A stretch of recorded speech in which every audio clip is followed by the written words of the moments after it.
Good evening, everyone. Welcome to the October meeting of the Ojai Historic Preservation Commission. We'll start. We have on our agenda the oath of office for Brian Akins, but he was sworn in prior to the gavel, so welcome. Thank you. New Commissioner Brian Akins. Are there any people in the audience that wish to speak tonight? I didn't get any green cards. Oh, I'm sorry. Roll call.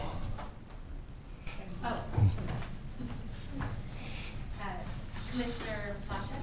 Here. Commissioner Basasha? Here. Commissioner Walker? Here. Chair McCready? Here. Commissioner Roney? Here. Commissioner Akins? Here. Absent tonight are Commissioners Rose Boggs and Terry Hill. That opens our public comment period. David Mason. Good evening. Congratulations to Brian. And the Ojai Museum voted unanimously to appoint Mark Lewis to fill Brian's seat as museum representative. Most of you know Mark from his historical articles in the Ojai Quarterly, and I think he'll be a real asset to sitting up there with you all. And he's a great one for details, so if you aren't correct on an information, I'm sure he'll find a way to correct you. So I'll introduce you to Mark to take his seat up there. Thank you, Mark. Thank you, David. Can you squeeze through there? Yes. Thank you. Yes, sir. Consent calendar, minutes of the September 11th special meeting. I have no comments on that. Are there any others or corrections or anything from any other commissioners? That's the special meeting that we had last month at 4 o'clock. I found nothing. Our regular meeting, I had one correction. On page 2 of 4, second paragraph from the top, it says 2 prospective recipients. It should be prospective. That's the only item that I could find in the minutes that I thought we should change. Are there any other comments from the other commissioners? In it said Vice Chair Walker nominated T. Andrews and will prepare the wording. I think that was to be passed off to me this meeting rather than Craig accepting that assignment a month ago. That's right. Is that correct? Okay. And Was that clear? I'm not sure that needs to be changed in the minutes because that was what was decided, but then you said you would take Okay. it and do it. All right. Okay, and the other question I had, and it was an issue I raised last meeting, was under item 1 on the motion, I asked if the commission had received the staff reports that were mentioned in the prior meeting. Those staff reports were for the library and also for the Ojai Ford dealership. And Chair McCready, you said you had received them, but I'm not sure. I'm not sure. My understanding was in the meeting 2 months ago that the staff was going to send out the information on the library and on the Ojai Ford, upcoming changes or paperwork that was there, just to give an advance notice to the Historic Preservation Commission. Sherry, she left already. Sherry said that she had sent it out to all the commissioners. But are you just saying you want that added into the minutes? I'm not sure that the commissioners received that. Okay, well, the library report is in your agenda tonight. And Sherry said that she said that she had sent out the staff reports, but if she hasn't, I can get you the one on the Ford dealership. That would be 821 Ojai. That's the proposed winery. Yes. Yeah. Okay, so we'll send that out. Thank Do you you. want that added to the minutes, though? Is that what we're talking about? I don't think it needs to be out of the minutes. Well, it just says in the minutes, for example, Chair McCready said he received the reports, and I'm not sure anyone received. What those page is that on? This is on page 1 of 1, down Okay. towards the bottom. Mhm. All I'm saying is I don't think anyone received the reports. That's right. So I must have misspoken. But I think maybe the Okay. minutes accurately reflect what was said. So Okay. I think that noted, we Okay. would like a copy of those minutes from the Okay. planning commission. But I would move that we accept the minutes as corrected, the prospective instead of perspective. Do we have a second? I'll second. Is so moved. Thank you. So the meeting minutes from our September meeting will be entered into the record.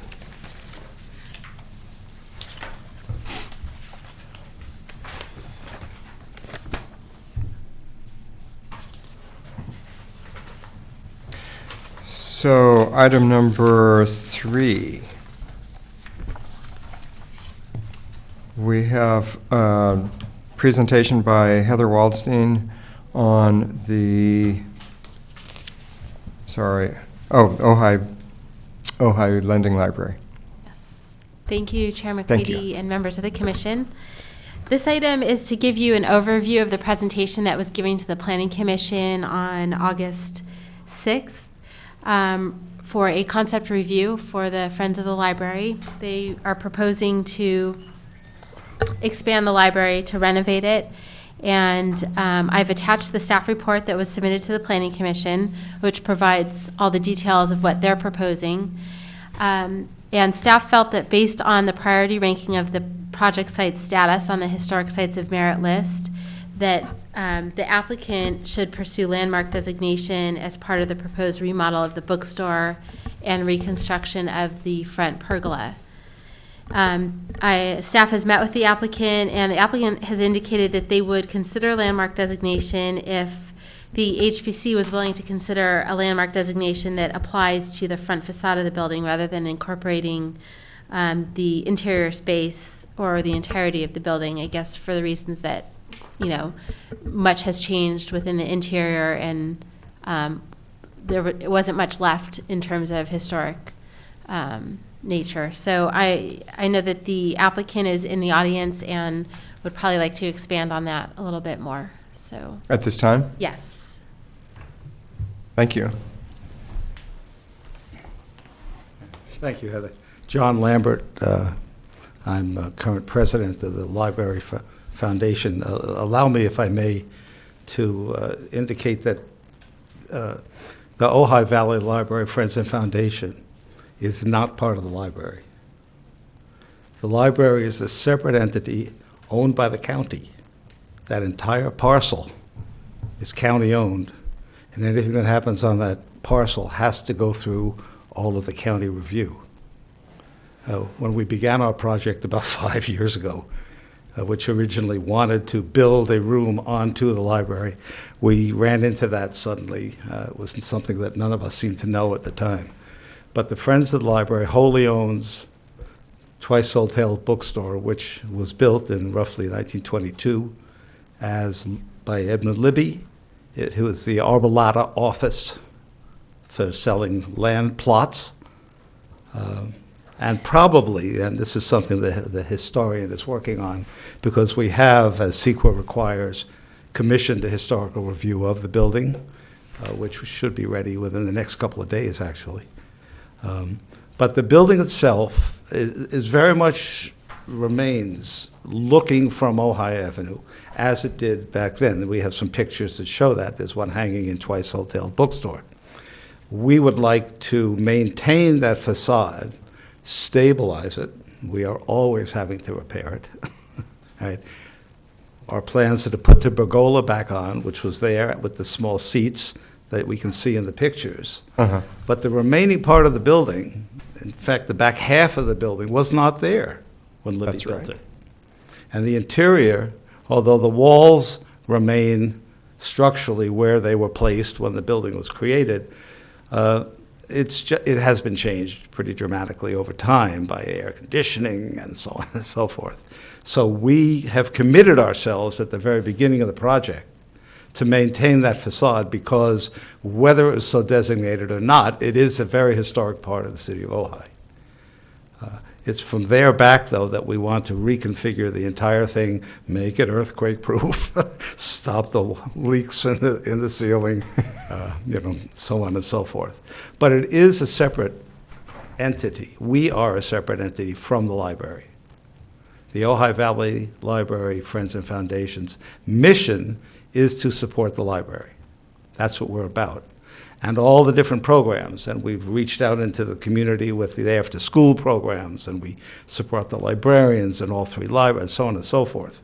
But we are not part of the library, and I've been heard it referred to in that way, so it is not a library project in any way. Okay? We have been working with Cornerstone Architects here in town. And rather than my continuing to mumble on up here, I'd like Josh Griffin of Cornerstone to fill you in on what's been going on, okay? Thank you. We'll be glad to answer any kinds of questions that you might have. Thank you. Thanks, Josh. Yeah, my name is Josh Griffin. I work for Cornerstone Architects. We've been working with John Lambert and the board. I'm sorry, could you say your name again? Josh Griffin. Griffin? Yes. Thank you. Adding on to what John Lambert had mentioned, architecturally, basically what we want to do is bring the front facade back to how it actually originally looked back in the 1920s when it was originally built. At some point after it was built, the pergola was removed. This pergola was basically 3 plaster columns in front, peeled round poles going back to the wall of the building, and that was it. Yeah. The issue is to bring that back to where it looked like back in 1920s, we actually have to encroach over current setbacks. In order to do that, we need some kind of a variance for a setback variance. In order to get that, we need some kind of determination that's allowed, some kind of special circumstance. And so that's why we're presenting to the Historical Preservation Commission, soon officially, a landmark designation for that front facade, which gives us special consideration to have that setback. The only way we could get that pergola is with the setback variation or variance. So that's why we're here at all. Like John Lambert had mentioned, behind that front facade, the structure is deteriorating, part of it's settling. It's a mishmash of various structures built at various times. It really needs to be replaced. But we want to retain the integrity of the front facade. I don't know if you've had a chance to see the pictures or if you've seen the site itself, but there are some nice tile elements that are original to that. The storefronts aren't original, but they're in the original places, looking at the pictures. Those would obviously need to be replaced because they're not up to current energy codes. But our intention is to keep the entire facade looking closer to what it looked like in 1920s. Terrific. So, But, 1 second, please. Ms. Waldstein, so the purpose of this tonight is just informational. Right, this is just an informational, and they'll be, they just went through a concept review. So when they formally submit an application, it will include a Phase 2 study, which is not completed yet, by the historian, detailing what is historic about the property. And I guess based on that Phase 2 study, which we kind of already know the history of the property, but based on that Phase 2 study, they will, under CEQA, they will come back before the HPC for comments. And they will be going to the Planning Commission, like he said, for requesting a variance and some other entitlements for the proposed project. But it's, Okay. If they choose to request landmark designation, then they'd also come before HPC. Well, I think this is great. You guys have been very good communicators with us and the Friends of the Library, and so I think everyone in the commission is pretty well aware of your plans. Do any other commissioners have questions or comments of Mr. Griffin? Or do you have more to say? I just like our intent. We're actually getting the report probably completed, hopefully by tomorrow or Monday, and we're going to want to turn that around as quickly as possible to see if we can get on the next Historic Planning Commission meeting, Terrific. if it's feasible. Terrific. But we just want to get a heads up from you guys. Are we going in the right direction, or if there are any issues we need to address ahead of time? Since it's a concept review, I would just like to state some comments for you that you can maybe use in drawing up your plans. First of all, I love the idea that you want to restore the pergola, and I hope that that can be done to look as close to the original as possible with the front facade. I'm wondering, the couple of things that I saw, the front part of the building, are you going to, since that's the part you want to have made a landmark, are you going to follow the Secretary of the Interior standards in rehabilitating the front of the property?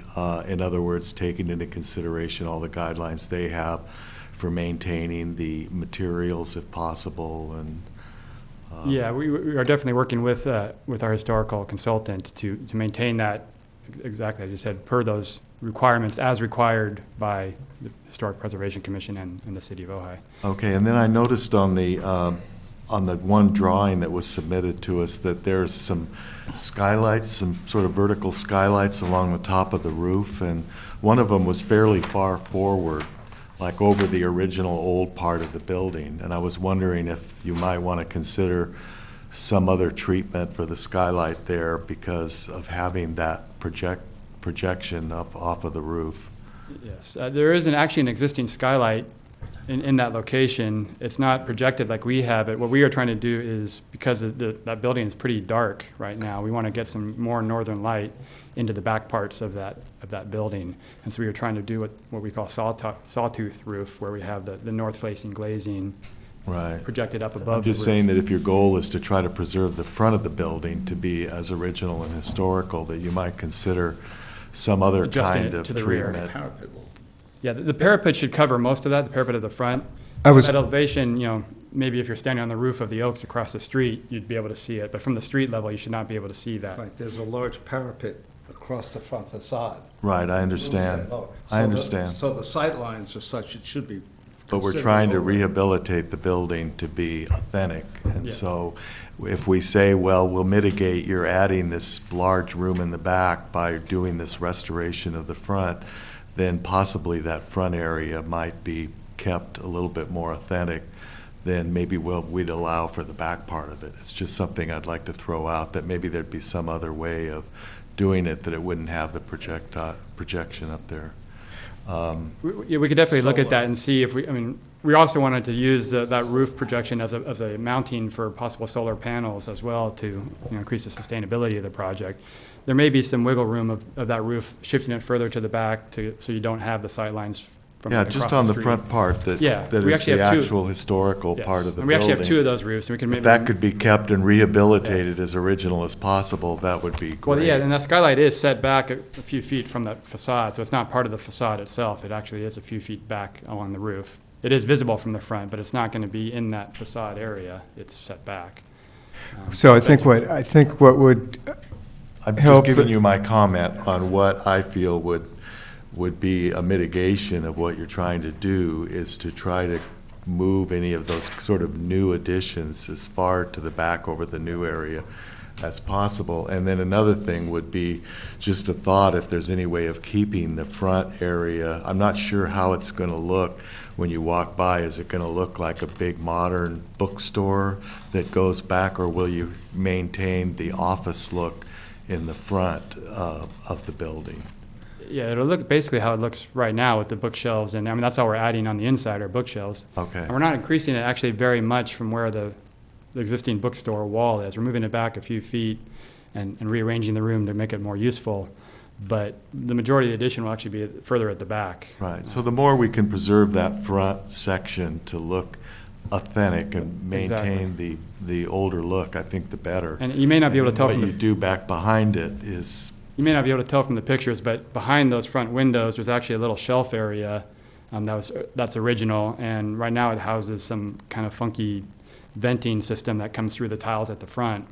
And we're actually going to keep that shelf there where the storefront is with the tile on it, but we're going to remodel the stuff underneath it and use it as usable bookshelf. So from the front, it'll look almost exactly like it did in the 1920s, plus what it looks like now in terms of the bookstore.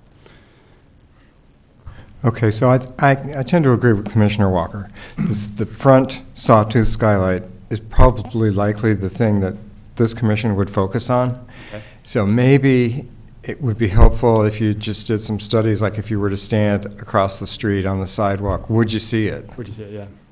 We can look at that. That's definitely. easy, yeah. Yes. because Commissioner Walker won't forget. Thank you. Thanks. Did anybody in the public that wanted to? Was there anyone else in the public that wanted to speak to this? David? Ms. Waldstein? No, I was just going to suggest, because I think the applicants were also looking for maybe some feedback on whether or not landmarking just the front facade would be sufficient, and what any commissioners' thoughts are on that. I think that was my comment, really, was that if this front part here could look as authentic, could be as authentic, not just look, but be as authentic and restored and maintained as possible, then I think we would be favorable to landmarking, because I think then it would truly be a landmark and not just a facade of a landmark. Okay. Did that answer the question? Well, I just want to make sure that we have consensus. I mean, we're trying to get a feel for this particular applicant, so we want a general consensus from all of you, if you guys all agree with that, then I believe then they would move forward. Yes, we could landmark just the front of the building. Okay. I think they're willing to do that as long as they're kind of know the parameters of what you're expecting from them, and there's not any unforeseen issues. We can landmark a portion of the building, and what we would look for would be fidelity to the original. And I just want to make the comment that my understanding is they don't need Milzac because they're a nonprofit. That's right. So we won't be doing that. So we just want to make sure that you understand. Okay. Thank you. Anybody else? Anything else? Thank you. Thank you. Thank you. We're looking forward to the final submission. Yeah. That'll be great. Item 4, Ojai Valley School. Ms. Waldstein? Yes, Chair and members of the commission, I've provided for you a report regarding the activities that have taken place on the Ojai Valley School campus. As you'll remember, the Historic Preservation Commission reviewed this item last year, actually October of last year, provided comments, and the applicants went on to the Planning Commission for approval of their entitlements. And this has all been detailed in the report that's been given to you tonight. Since their approval on entitlements, there was a demolition permit that was provided to the applicants for partial demolition on the project site. However, demolition activities went beyond the parameters of that permit. And I've provided some pictures for you, and also a chronology of what occurred on site and how staff handled it after being made aware of the activities. So all of that material has been provided to you. If there's any questions, I'm happy to try and answer them. I have none. So they are in the process of replaning some of that wood that was extracted from there to be able to use again on the project itself? That is what they suggested in the historian's report. However, we have not heard a status on any of that. We have seen some pictures of the windows, but not of any of the wood siding.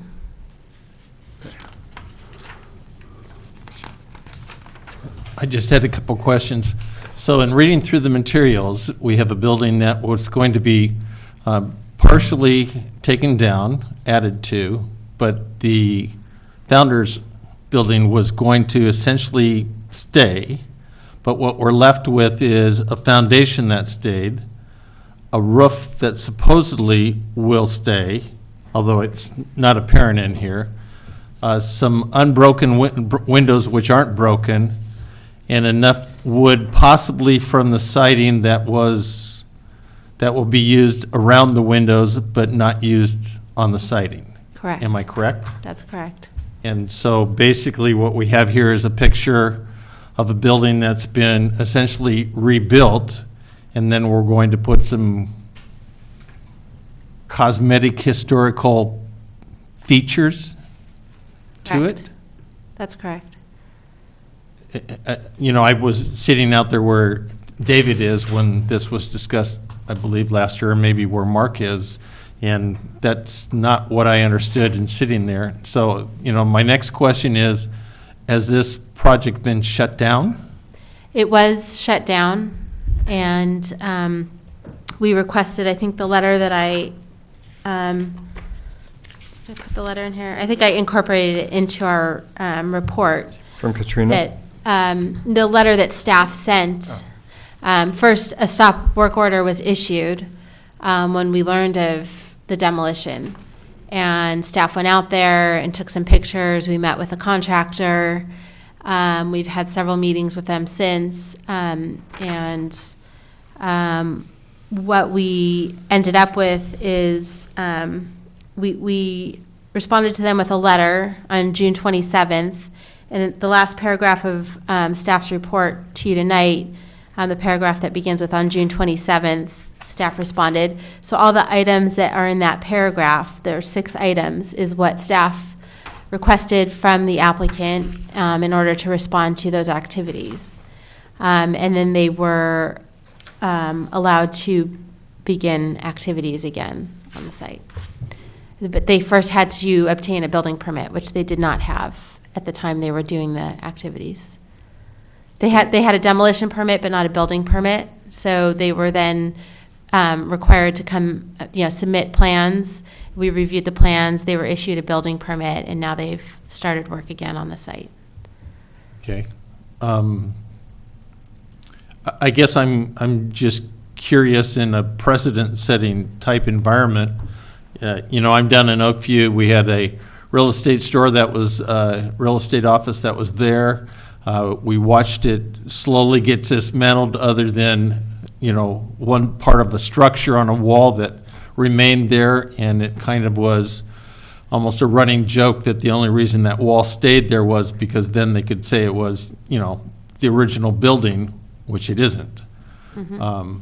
So I guess it just sounds funny to me that basically we went through, the commission went through all of these hearings, set up all of these things, all of these conditions, and then basically they came in, they said, well, we don't think this wood will survive, and we're not sure where the wood is now.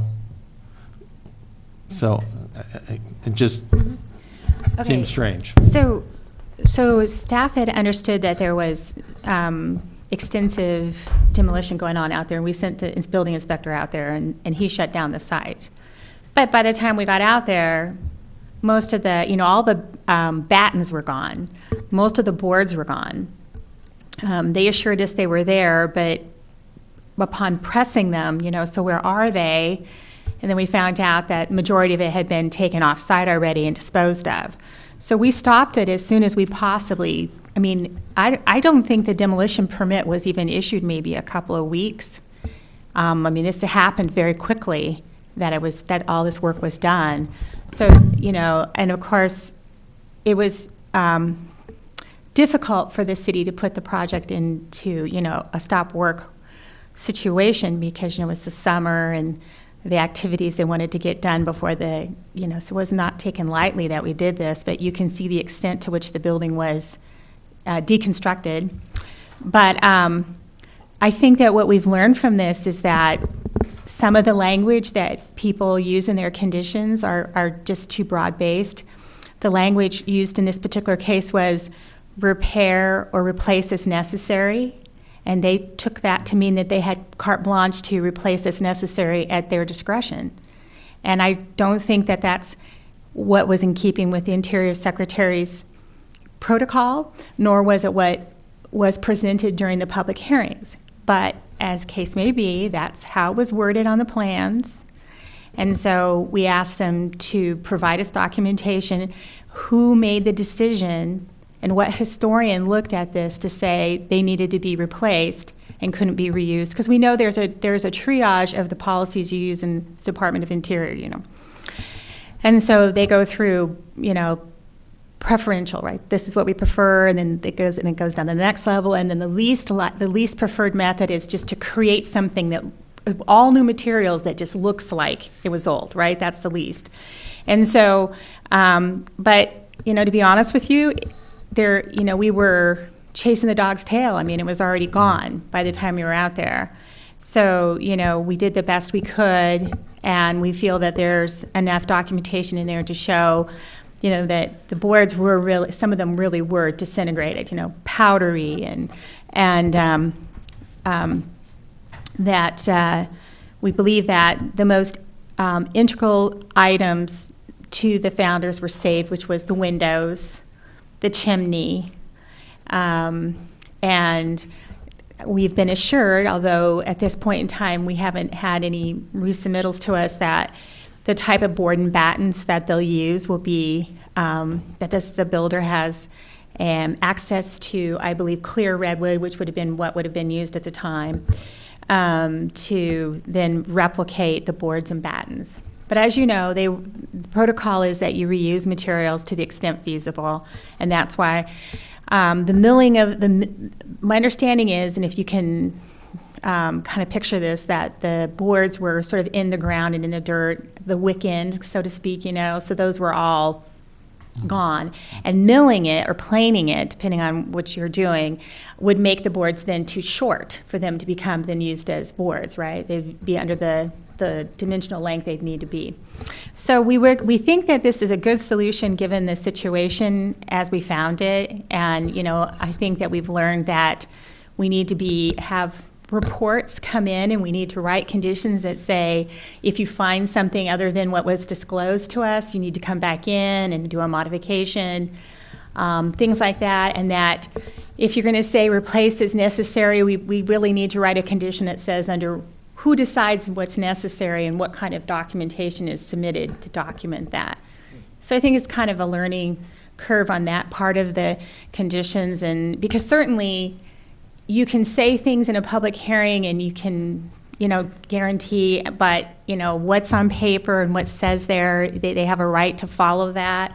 And so I think there was a disconnect between those two things. And we'll make sure from now on, I believe staff's realizes what happened, and that could have been handled a little bit better, and a little bit more cooperation between the applicant and the city as far as, if they would have come in and asked us, how do we need to document this, then we probably would have told them up front rather than coming after the fact. And I think that's really kind of where it's difficult. So I'm looking at 5 and 6 here on that report, on that letter.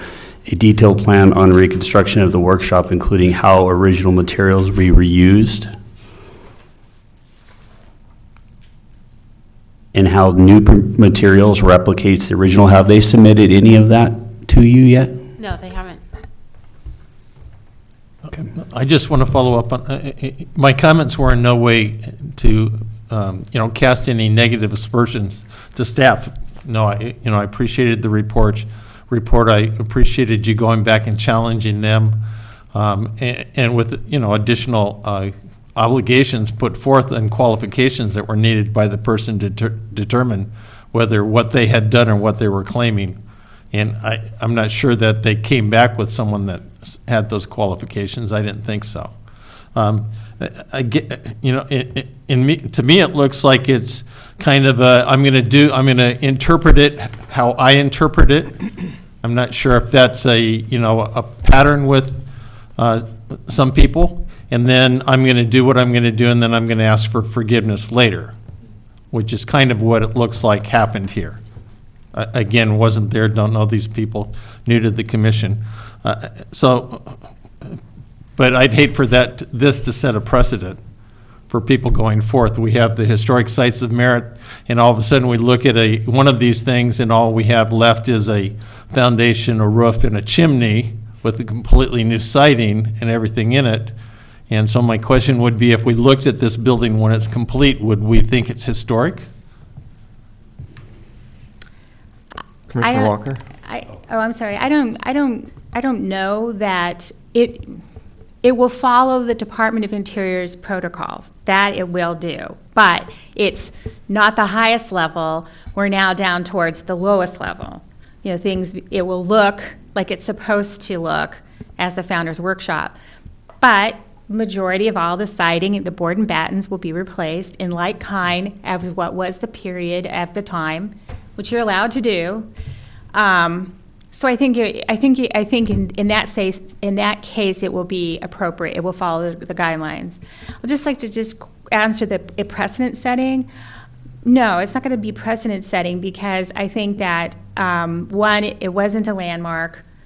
Two, we did a lot of the mitigation. They proposed to self-mitigate their CEQA, and CEQA has all kinds of issues with historic buildings. I don't think that we would follow that protocol again because I think that the way it came across as being self-mitigating, meaning that they weren't going to damage a historic building, they were going to follow Department of Interior's protocols, et cetera, et cetera. I think that we need to go through the CEQA document and have regular mitigations that people can be held accountable to rather than having someone self-mitigate. And I think that might have been where the issue really started. And I can elaborate on that more, but CEQA has very specific guidelines how you handle historic buildings.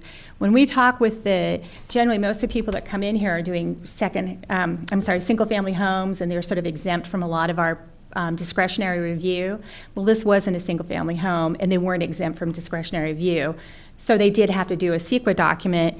We chose to do an exemption for them because they were doing this, quote, self-mitigating, and I think that that's probably not going to happen again because it just didn't end up being a precise enough document to keep what happened from happening. So I don't think there's any concern about these types of buildings having this happen again. I mean, obviously people can do whatever they want to do, and we can go stop them after we find they're doing something not consistent with their permit.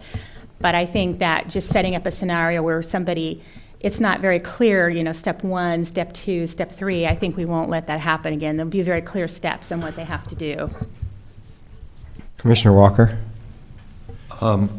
First of all, I think this was one of the reasons that we were proposing the 37 properties was because we originally wanted to establish some tighter demolition and substantial alteration rules on historic properties. I know the City of Los Angeles and recently the City of Beverly Hills passed ordinances that if you demolish a historic building without permission to do so, that there's a 5-year moratorium on any building activity at all on that piece of property. And that piece is put there to prevent just this kind of thing of, oh, well, I didn't know, and that really holds these people accountable. But I went back and looked at my minutes of the meeting in which they came before us, and it does, under the mitigations and impacts, it says that in consultation with the City of Ojai, a historic preservation professional qualified in accordance with the Secretary of the Interior standards shall be selected to complete a documentation report. And the purpose of that report is to document, as the rehabilitation is being done, to document what they're taking apart so they can put it back together right, what all the materials are to do that. And that just wasn't done. And it says also that needs to be completed for approved before occupancy. And I don't know that they've done any documentation except after the fact. They went in and showed some pictures of things, but there isn't any of that kind of documentation that was promised to us in this report that the historic architect said, or, the architectural historian said they would do. So I'm wondering, are we going to hold them to this and say you need to provide that documentation? It's supposed to be of such a high quality that it could go into the museum and be there as a documentation of that building. That's what it says. I'm not making that up. That's what it says right here and what they promised to do. Well, I would just offer 2 comments on that. One is that at the present time, we let applicants hire their own historian, and they're working for the applicant. They're not at arm's length. They're not. I mean, most cities, consultants, CEQA requires it at arm's length, and so most cities, the applicant would provide the funds, and the city would engage a historian, and the historians are rotated. You have enough of them that they're rotated so it doesn't become a financial relationship between an applicant and an historian. And so in this particular case, one of the big controversies we had was you were supposed to come in and consult with us, and they said, nope, doesn't say that, says we can do it, the whole project, and then we would come in after the fact and submit a documentation to you. I read it the same way that you read it, that they're supposed to be coming in and documenting things as they're doing them. They didn't read it that way, and their consultant didn't read it that way. And she was not part of any of these decisions that were made. And so I just offer that. There's two things. One is that, maybe if we had more than one consultant, we had a rotating list where it doesn't become sort of this, relationship, and that we really were careful about how we worded that and said, monthly you should be submitting in, some kind of report saying what's gone on first month, second month, rather than just saying at the end of it you submit something in, because I think what the city of Ojai thought they were getting and what the applicant thought that they were obligated to do were very different things. Right, because I wonder how we would even know when you follow the Secretary of the Interior and you're supposed to reproduce things as they were with the same materials, and how will we know that if none of that documentation has been done? I mean, have they been taking photographs as they've been taking these things apart? Do we even know what the original studs look like, or are they now off at the dump somewhere? The historian indicated that she was never called out. Am I correct on this? My understanding that the historian was never called out or made any judgments, and she felt that she wasn't qualified to make any judgments on the material, as she was looking for the contractors to be making the judgment on whether the material is termite eaten or dry rot or this or that. And so, again, I think that no, there wasn't any photographs done because she wasn't on site. It was all, she was called out there after this was discovered. And her response, when she spoke to staff, because we called her and told her, we need you as a professional to go out there and tell us whether or not you feel that material couldn't have been reused. And she said, as a historian, that's not within her call.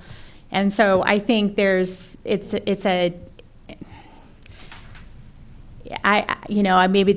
maybe we need to find someone who knows historic building materials.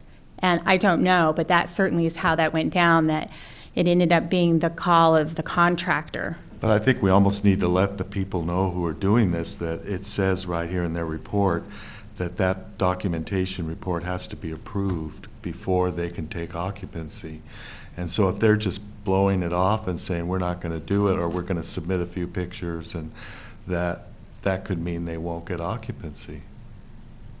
They understand that, but again, they didn't understand that it was to their benefit to come in incrementally or periodically and consult with the city and make sure that along the way they were doing things, they made the choice that wasn't required of them. And that was part of, our conversations we had with them was, although the report is to be submitted at the end, of course, it's a living document as it progresses through the process. Right. Right. But they disagreed with that. So I would like to reiterate what Brian said. I appreciate what you guys did. I thought you guys responded beautifully.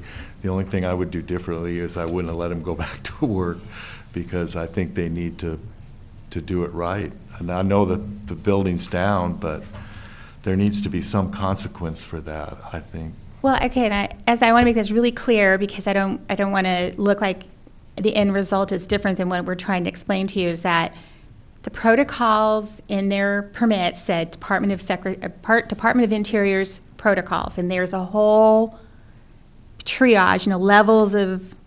It didn't say number one. It didn't say restore, rehab. It just said consistent with, and because it didn't specify a specific level, they're still within those protocols. We had to let them go back to work. We'd be very clear that they are not breaching the Department of Interior's protocols, which unfortunately allow you to rebuild a historic building as a faux building, you know? But doesn't it say that the first Yes, it does. priority, and doesn't it say that tearing out the old should be avoided, and Yes, that it the does. first is to rehabilitate and to reuse? So they didn't really do that. Well, they maintain that they did, that they, and they submitted to staff, you know, documentations from a contractor and from a termite contractor as to the conditions of the material. And you know, again, there's holes in how, like you said, avoid. They feel that they did avoid. They feel they had, you know, they found themselves in a situation where the material wasn't where they could reuse it. And so, you know, it was, I mean, you can see in some of the pictures, it's just disintegrated and powdery.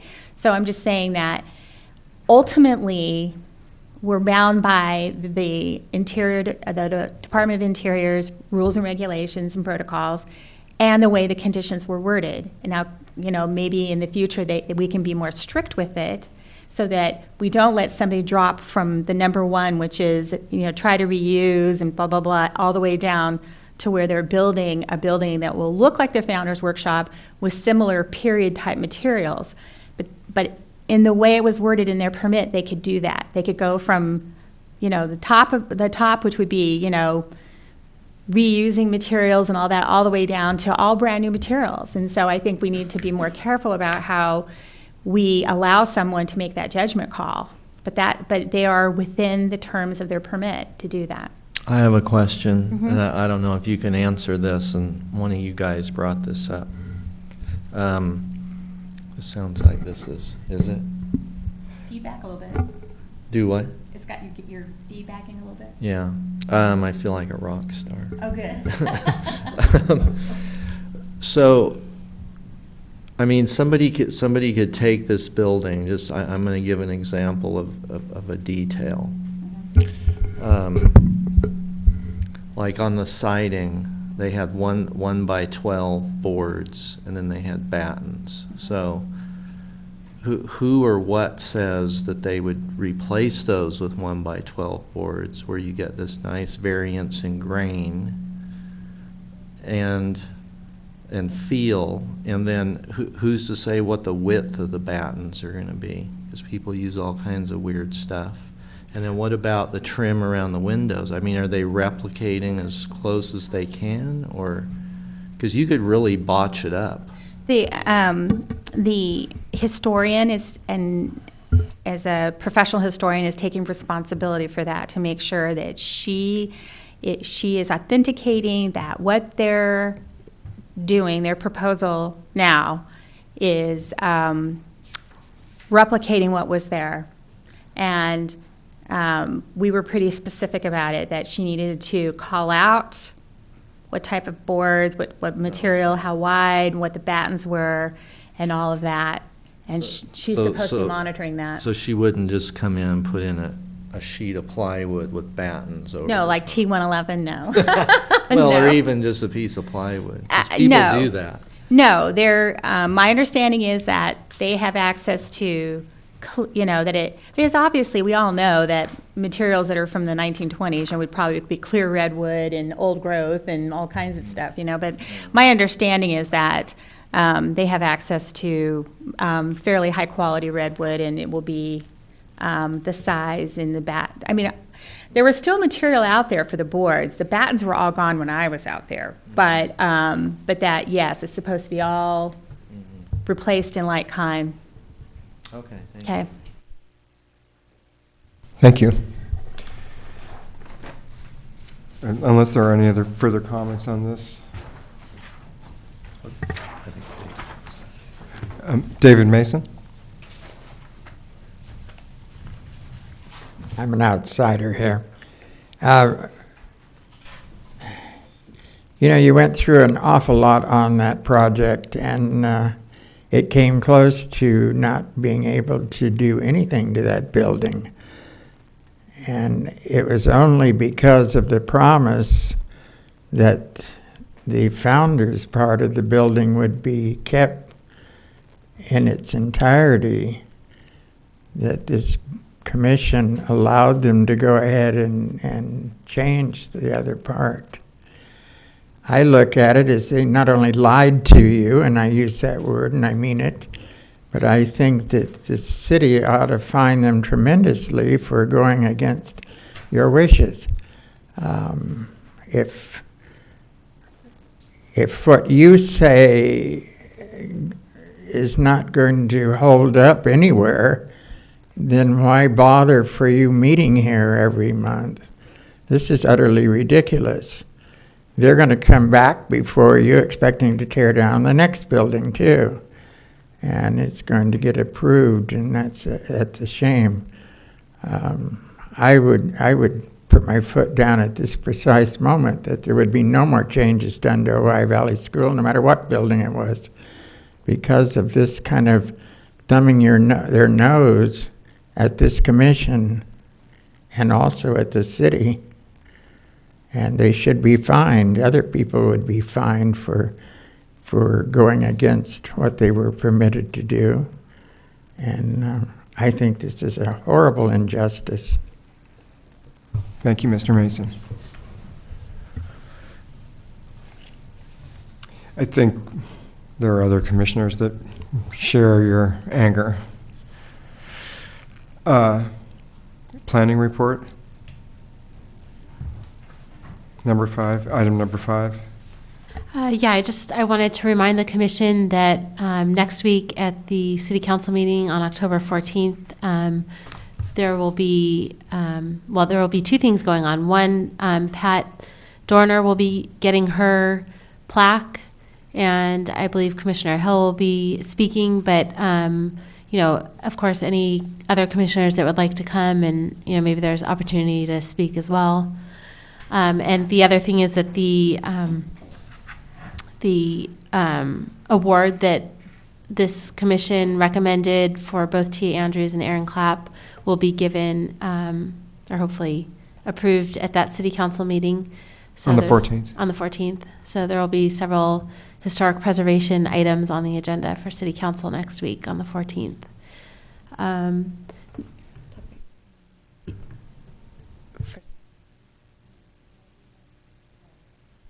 I just wanted to let you know that I did meet with a contractor regarding 718 Foothill Road that has recently been purchased. It is a landmark, and they will be coming in to do some renovations, nothing major. But I did go over with that contractor what the commission would require in terms of applying for a work permit, because they're not ordinary repairs. They're looking to renovate the flooring and do some other work inside. Is that what you're? Okay.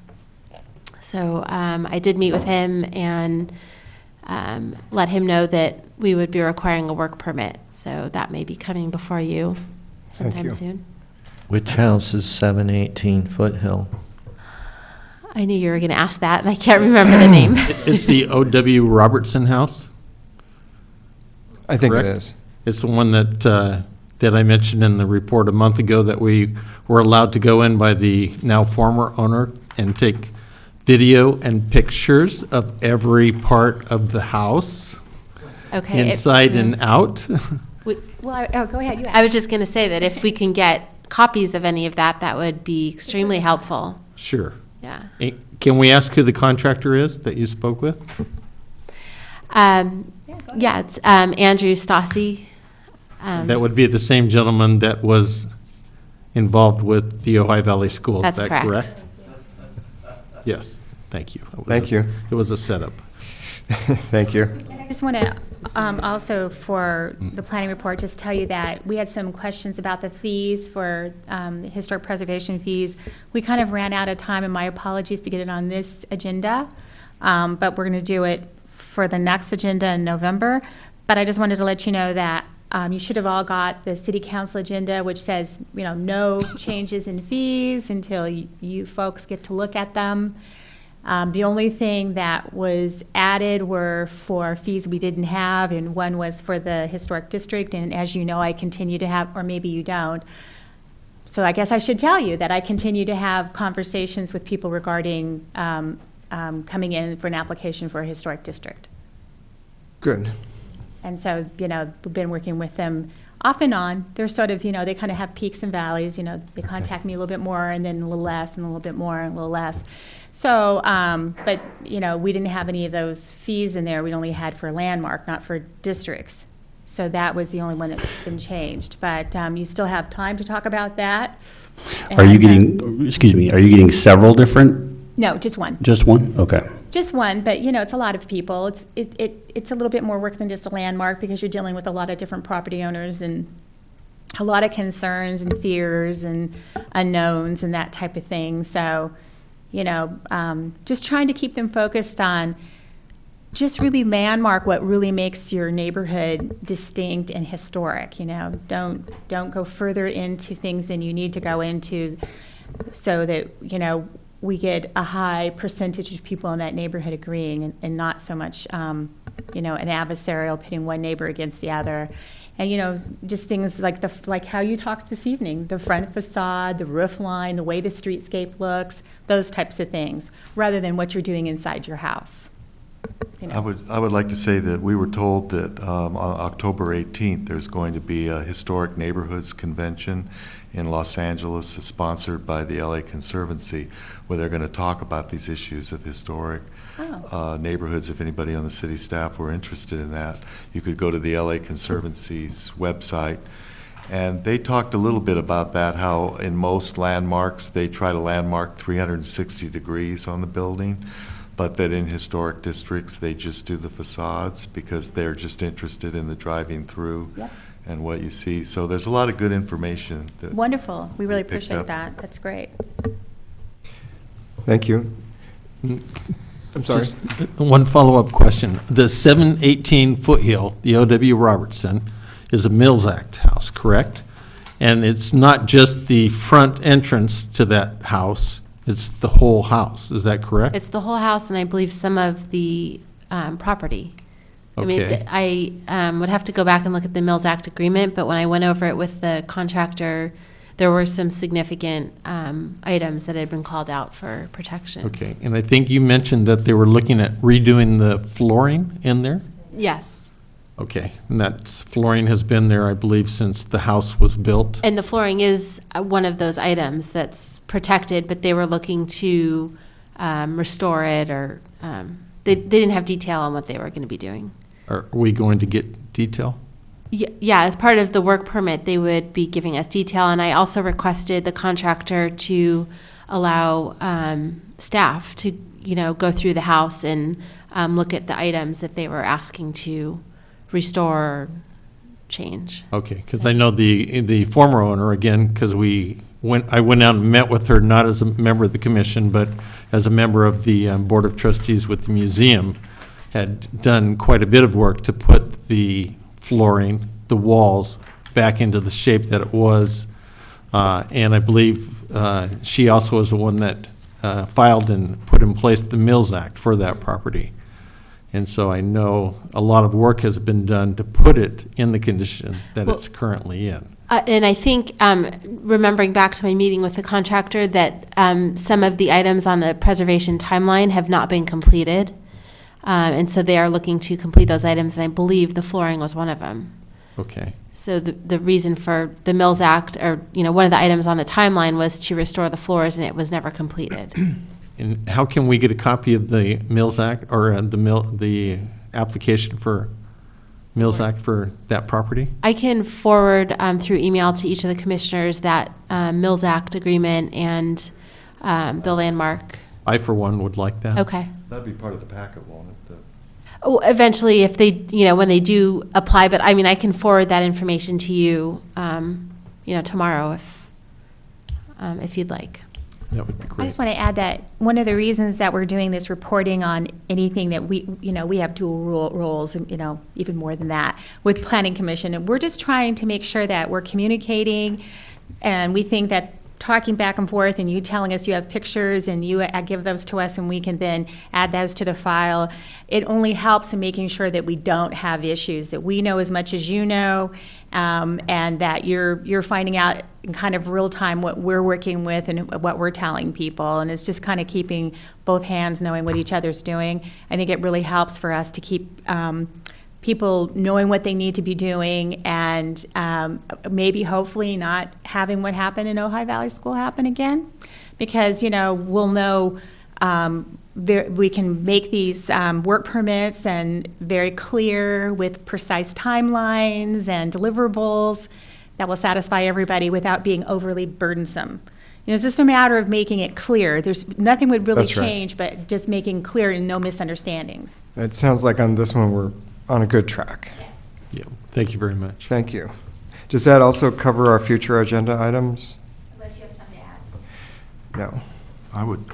I would like to suggest that we made a list of possible landmarks that we would like to encourage, and some of those actually belong to the city, like the pergola and the this building.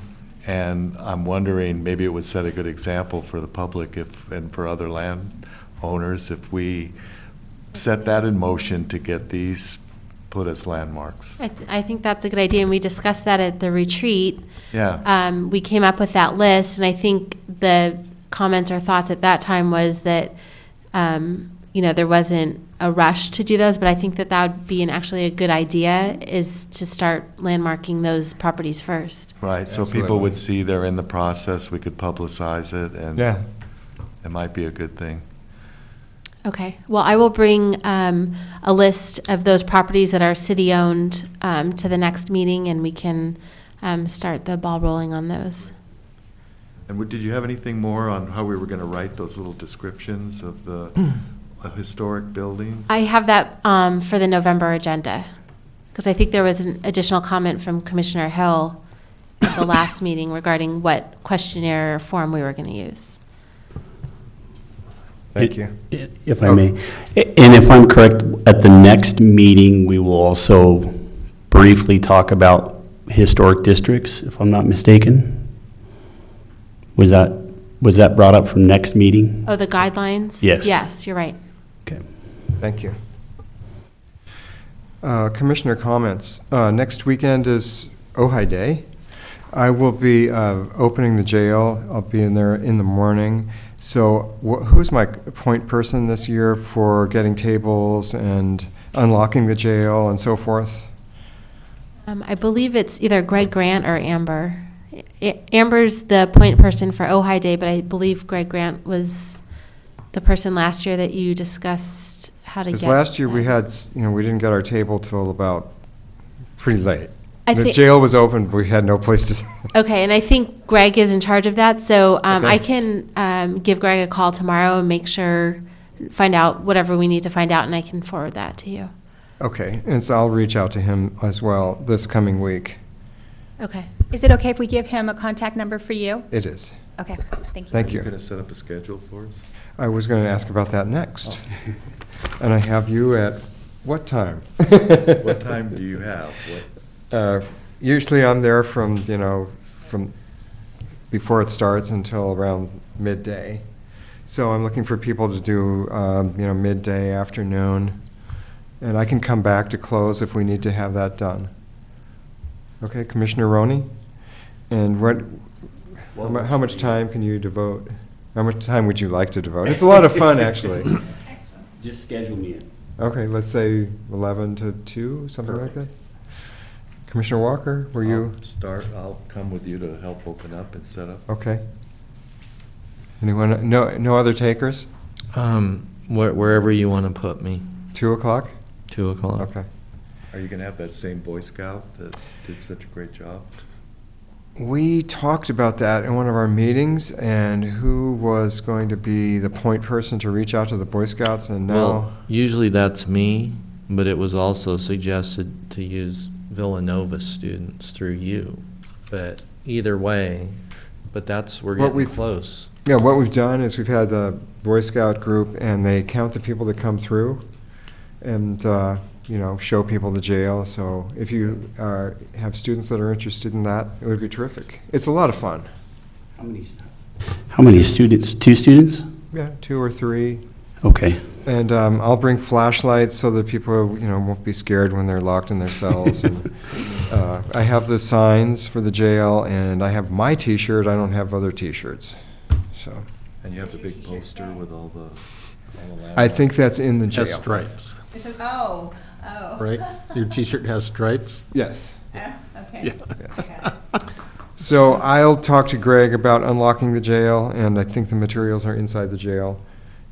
And so I think I can come at 11 to 2, so we have the Brian's teaming up and confusing that would be people. great. So Commissioner I'm- Akins and Commissioner Roney. So I'm going to be by myself? Or I'll come back. Okay.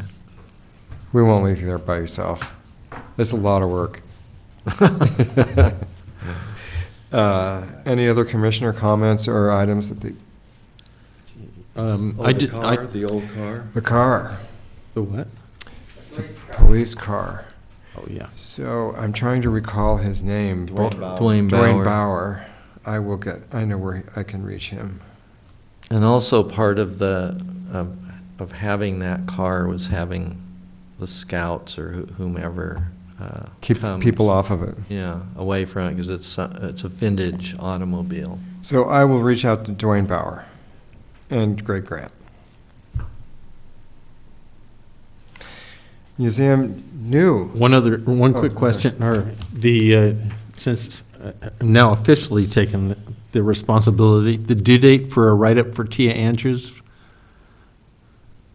the write-ups that Commissioner Basacci and I are doing, when are they due? I believe it's already been incorporated into the staff report. Oh, okay, so. Yeah, it's already So been the done. biography that's in the staff report will suffice? Yes. Okay, Thank you. so I guess we're off the hook, Rick. With that, it is time to hear from our new museum representative, Mark Lewis. Welcome, Mark. Thank you. Well, we are currently taking down the Ethel Percy Andrus exhibit, which Commissioner Walker has had such a great deal to do with, and deserves quite a bit of credit for helping to bring this very important piece of Ojai history and, in fact, national history, American history, to light and to preserve it. And we are hoping to preserve it in various ways in the future, but the current exhibit is now coming down. And the next exhibit will involve a building of I would presume, great interest to this commission, which of course is the theater, the Ojai Playhouse, the movie theater, which this year turns 100 years old. Currently, unfortunately, is closed due to, basically being very old, having not much foundation as far as I'm aware, and a huge water main break. It has, done whatever it did, and it's informally, we have heard at the museum that Mr. Alawar is, getting word from various contractors and insurance people. It's looking like something pretty involved. Probably not a really imminent reopening, but nonetheless, a reopening at some point, certainly we anticipate. And meanwhile, we will be celebrating the century-long history and anticipating that it will reopen, certainly by early next year, we hope.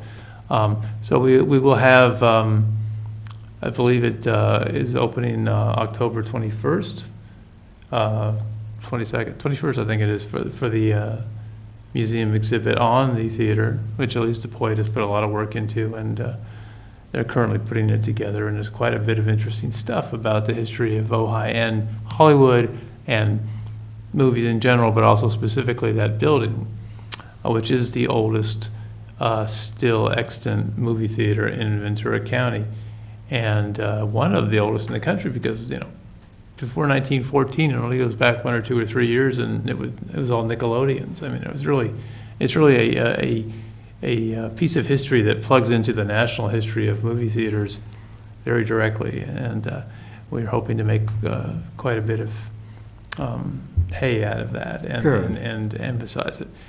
Beyond that, we've put in the mosaic out in the Chumash Gardens. In fact, on October 19th, if anybody shows up at the gala lights, camera, action event.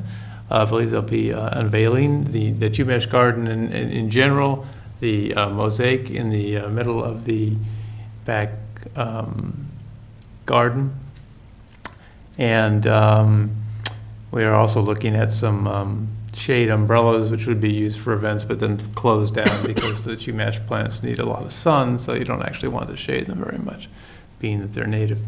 And I guess that would do it for the museum. Well, thank you. I did want to add that many of the items that will be on display in this Lights, Camera, Action were trotted over from David Mason's historic apartment and archive to be shared. And so it's quite the collection that's there and quite the information that's available. So if you'd like to know just what exactly is in David Mason's catacombs, come visit. We will find out. I was going to say that looking at the framework for the theater, it looks pretty good. I mean, all the studs and everything look like they're in pretty good shape from what I can see through the wall being taken down. They're all available for sight, yeah. The bones are available for inspection. And Yeah. staff would just like to add that we just recently approved their building permit for rebuilding, and it will be covered with a smooth stucco. And they are going to be bringing in their paint chips so that we can approve those prior to painting. But it's pretty much just It's the duplicating same, what was there yeah. before. Mhm. Yeah, right now what they're doing is they're doing the caissons down, and, they're going really deep. Some of them are going, in excess of 30 feet down there. And so, it was, staff tried to move that forward quickly to get the wall secured and the caissons in there. And so if you want more details, we can bring you back what they're doing, but it's really kind of just nuts and bolts at this point, really how they have to secure it. So the part that, obviously it's a high water table and murky, you probably don't want to know all these details, but, murky soil because it's a high water table, so they're doing caissons. But, and we could have the building official come and explain to you what they're doing, but at that point, just to secure the building. But as Heather says, when it gets to the aesthetics part of it, she's got them coming in Okay. and she'll share that with you. Thank you. Thank you. City Council Liaison, Severo Lar, welcome. Well, Good thank to see you. Thank you, staff and fellow commissioners. And I'd like to welcome the two new Brian, Commissioner Atkins and Roney, and then also our liaison for the Ojai Museum. So thank you. Very thorough report.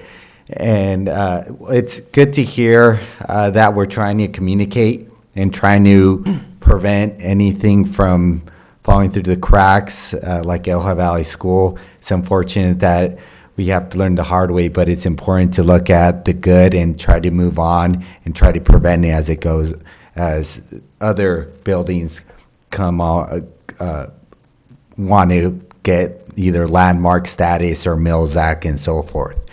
A couple of things that are happening with the city, the fee schedule, and I'm glad that our community department director, Ms. Wool, brought it up, but the council was wanting your opinion, especially because it's important for us to adopt appropriate fees. And if we want these applicants to come through and have their property landmark or Mills Act, we want to charge the correct fee. And we want to be mindful also, I do too, that they are getting tax breaks also. So there's a balance, I feel, that we should come to consensus, the council, and I would appreciate your comments when it comes before you. And that we're not going to touch. We're just going to leave the same. And on top of adding, I think there was another line item added, a work permit, because it wasn't on there before.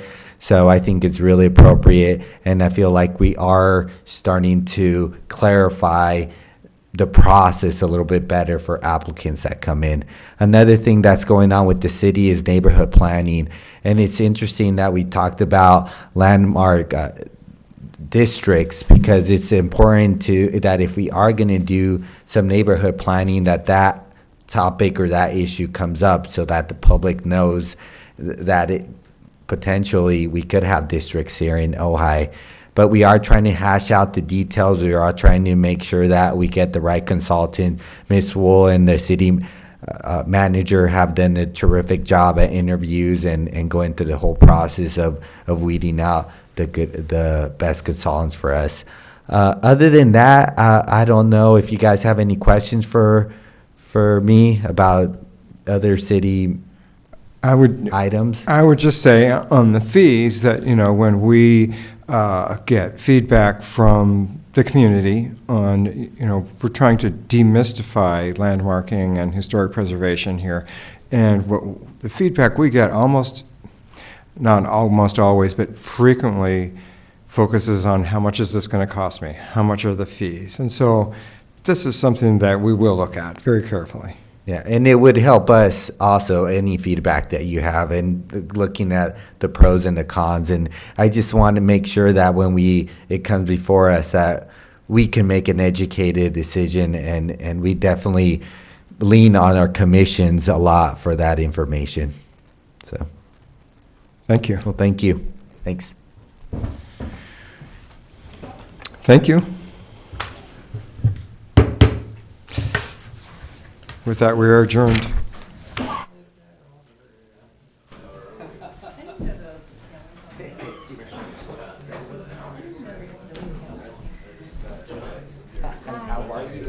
Good.